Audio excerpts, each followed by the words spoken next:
Olá, vamos para mais uma devocional comigo? O tema de hoje é um coração com medo. Vamos ler em Mateus capítulo 14, versículo 30, que diz assim: Mas sentindo o vento forte, temendo e começando a afundar, clamou dizendo: Senhor, salva-me.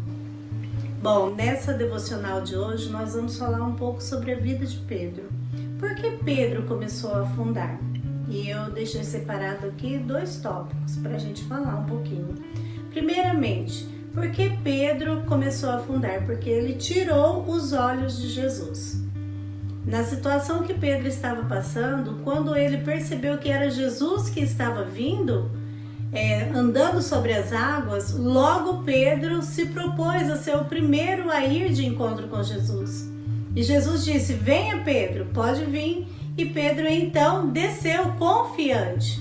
Mas quando Pedro começou a andar sobre as águas, ele começou a olhar para outros lugares, né? E ele olhou para quê? Para as ondas, para os ventos fortes. E quando Pedro percebeu que as ondas e os ventos começaram a abalar a estrutura do coração dele, ele começou a sentir medo. E Pedro, no seu coração, sentindo medo, ele sentiu medo do quê? De morrer. Pedro sentiu medo de morrer. Olha que situação interessante. Pedro estava ali, obedecendo a um comando que Jesus tinha falado com ele: pode vir, Pedro. E Pedro obedeceu o comando, mas quando ele viu aquelas ondas agitarem e o vento forte, o coração dele se apavorou. E não é assim que acontece comigo, não é assim que acontece com você? Quando nós estamos passando por alguma dificuldade que é tão grande e nós já estamos no meio do mar, nós sabemos que Jesus está ali falando: você pode vir, está tudo bem, eu estou com você. Logo a gente começa a olhar para as ondas, os vendavais, aquela tempestade que nós estamos passando, e a gente pensa logo no quê? Nosso coração se enche de medo.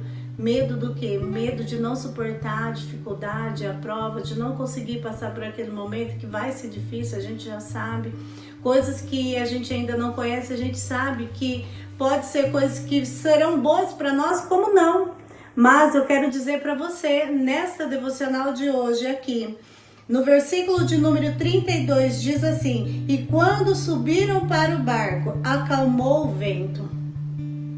Pedro, quando estava afundando e ele clamou: Jesus, salva-me, Jesus segurou a mão dele e disse para Pedro: homem de pequena fé, mas quando